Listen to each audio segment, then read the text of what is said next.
Imbal hasil obligasi atau surat utang Amerika Serikat memang naik ke level tertingginya dalam setahun. Hal ini menjadi sentimen yang diwaspadai pasar dalam sepekan. Meningkatnya yield obligasi Amerika Serikat dipengaruhi dampak perbaikan ekonomi di tengah vaksinasi COVID-19. Lalu, bagaimana pengaruh meroketnya imbal hasil obligasi Amerika ini bagi pasar keuangan Indonesia? Kami bahas dengan Kepala Ekonom Bank Permata, Joshua Pardede. Selamat pagi, Bang Joshua. Apa kabar? Selamat pagi Aldi, kabar baik.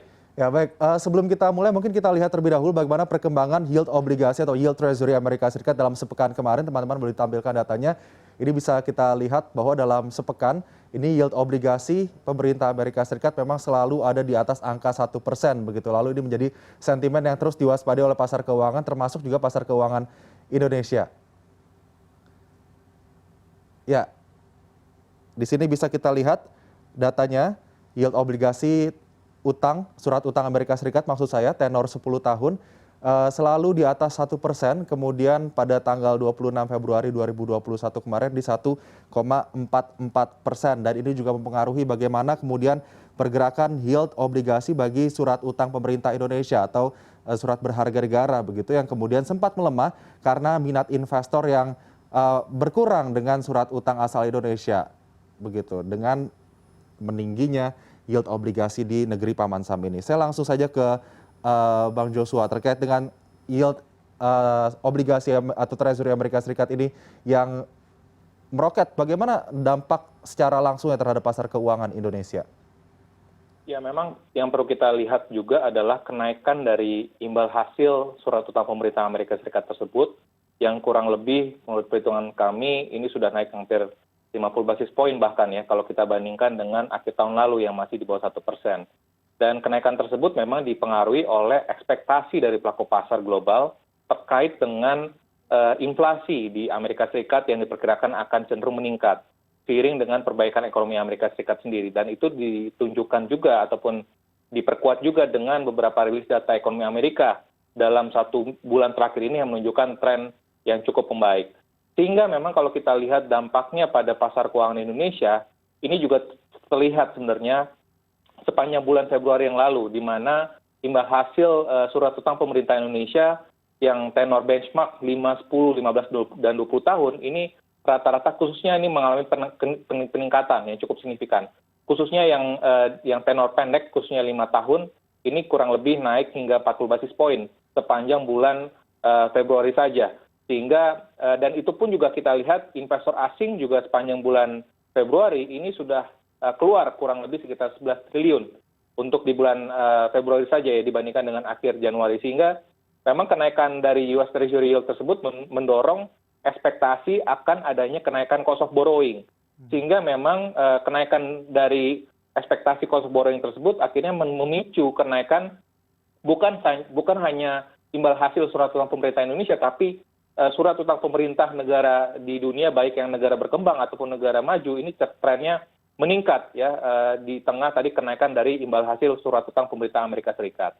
Oke, Bang Joshua, kalau kita melihat naiknya imbal hasil surat utang pemerintah Amerika Serikat ini terhadap pasar keuangan Indonesia, tentunya ini menjadi sentimen positif juga dilihat bagaimana investor sudah mulai mengalihkan asetnya kepada aset berisiko seperti saham karena pemulihan ekonomi dan juga vaksinasi. Ini kalau kita melihat capital inflow yang masuk ke dalam negeri di tengah optimisme pasar terhadap pemulihan ekonomi di tengah pandemi bagaimana? Ya memang tentunya dengan adanya masuknya inflows, foreign inflows khususnya ke pasar modal, khususnya pasar saham, tentunya ini akan mendorong ataupun memberikan dampak positif ya bagi pembiayaan kepada sektor real, khususnya kepada sektor-sektor yang sudah listing di bursa. Dan kita tahu ini juga perbaikan dari indeks IHSG pun juga ini dipengaruhi juga oleh ekspektasi dari pemulihan ekonomi domestik di tahun ini. Sehingga dengan adanya pemulihan ekonomi domestik, diharapkan corporate earnings pun juga ini diharapkan akan cenderung membaik. Dan kalau kita mendengar juga beberapa perusahaan juga sudah mulai meningkatkan capex-nya ya di tahun ini. Sehingga ini pun juga memberikan dampak positif ke pasar saham. Nah tapi memang situasinya mengingat ini masih pandemi dan juga tadi dampak dari obligasi kenaikan yield dari US Treasury ini tentunya ini akan agak sedikit berdampak negatif ya khususnya pada pasar SBN dan itu ataupun pasar obligasi kita dan tentunya ya ini akan berdampak ya pada kupon ataupun yield yang harus dibayarkan oleh pemerintah, karena cost of borrowing ini cenderung akan meningkat juga gitu. Memang ini agak tapi di sisi lainnya tadi pasar saham cenderung cukup positif, dan rupiahnya juga kita lihat dalam ditutup di hari Jumat lalu pun juga cenderung agak melemah ya, seiring dengan kenaikan dari US Treasury yield. Jadi artinya sentimen yang berkembang saat ini masih cenderung mix ya, meskipun tadi untuk di pasar modal ataupun pasar sahamnya cenderung relatif positif. Bang Joshua, kalau kita melihat yield obligasi Amerika Serikat ini yang naik, itu juga berpengaruh terhadap aset-aset instrumen investasi yang sifatnya safe haven seperti emas misalnya. Bagaimana kita bisa mengukur pelemahan aset-aset safe haven ini di tengah yield obligasi Amerika Serikat yang terus meroket? Ya, memang kalau kita lihat kalau kita melihat dari perspektif ekonomi Amerika Serikat sendiri, tentunya dengan adanya kenaikan dari yield US Treasury tersebut, memang ini ada indikasi bahwa ada kecenderungan juga ya bahwa ekspektasi dari pemulihan ekonomi Amerika Serikat, dan ini juga didukung juga oleh penguatan dari dolar Amerika Serikat. Nah, tentunya kalau kita lihat di sisi lainnya, dengan adanya perbaikan ataupun pemulihan ekonomi Amerika Serikat dan termasuk juga ekonomi global, tentunya ini akan berimbas pada permintaan terhadap safe haven aset ya, termasuk juga pada emas. Sehingga memang kalau kita lihat sejak awal tahun ini, tren dari harga emas global di pasar komoditas global ini cenderung mulai menurun ya, sehingga kedepannya apalagi dengan adanya tren dari pemulihan ekonomi global dan juga ekonomi domestik, memang diperkirakan ini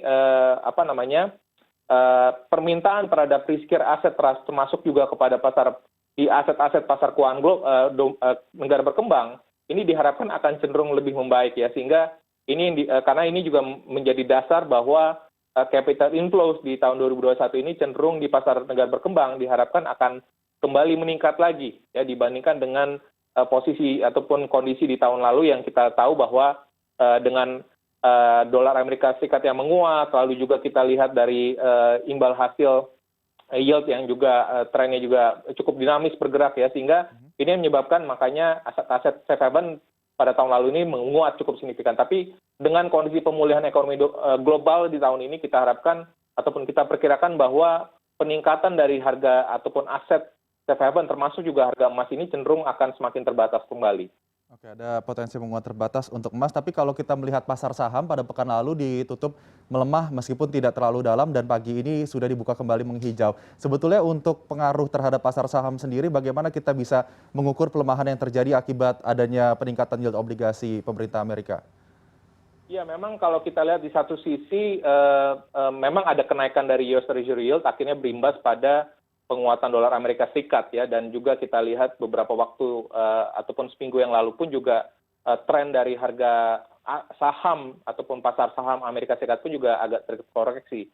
Nah, tapi kalau kita lihat di akhir pekan lalu, khususnya di hari Jumat, ini yield dari US Treasury yield sudah relatif turun, dan kita lihat juga memang dipengaruhi ataupun didasari oleh optimisme dari pelaku pasar terhadap paket stimulus Amerika Serikat ya. Ini juga saya pikir akan berdampak cukup signifikan, khususnya untuk bisa mendorong lagi aliran modal asing ke pasar negara berkembang ya. Jadi memang kalau kita lihat meskipun tadi di pasar obligasi ini cenderung keluar investor asing, tapi saya pikir ini sifatnya adalah investor asing melakukan rebalancing portfolionya ya, karena ada ekspektasi dari kenaikan US Treasury yield, dan juga di sisi lainnya meskipun memang selalu beberapa kali juga pejabat ataupun gubernur Bank Sentral Amerika Serikat, The Fed, mengatakan berkali-kali bahwa despite ekonomi Amerika sudah membaik pun, tentunya ini diperkirakan bahwa suku bunga Bank Sentral Amerika Serikat pun juga akan cenderung tetap.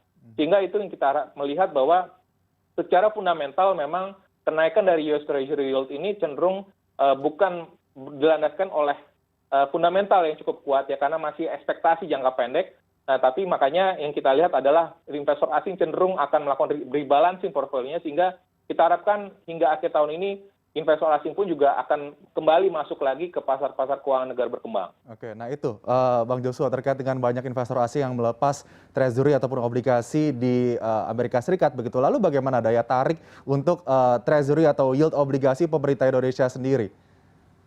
Ya, saya pikir memang kalau kita lihat dalam jangka menengah panjang ya ini dari sisi attractiveness ataupun daya tarik obligasi pemerintah Indonesia, saya pikir ini masih menarik ya, mempertimbangkan bahwa fundamental ekonomi Indonesia ini akan terus membaik juga ke depannya. Dan di tengah kondisi pandemi itu juga sudah terlihat ya bahwa pengelolaan fiskal ataupun pengelolaan utang dari pemerintah Indonesia, saya pikir ini baik ya dibandingkan dengan negara-negara berkembang lainnya ataupun sekalipun dan juga negara maju lainnya ya, dengan kondisi di mana debt to GDP masih di bawah 40%, meskipun ada ekspektasi di tahun ini akan cenderung meningkat sedikit di atas 40%, tapi pengelolaan fiskal ini masih relatif cukup baik, sehingga makanya dalam beberapa waktu terakhir ini di tengah pandemi sekalipun ya lembaga rating internasional ya masih mengafirmasi rating dari surat utang pemerintah Indonesia, sehingga saya pikir itu yang menyebabkan mengapa sekali lagi bahwa daya tarik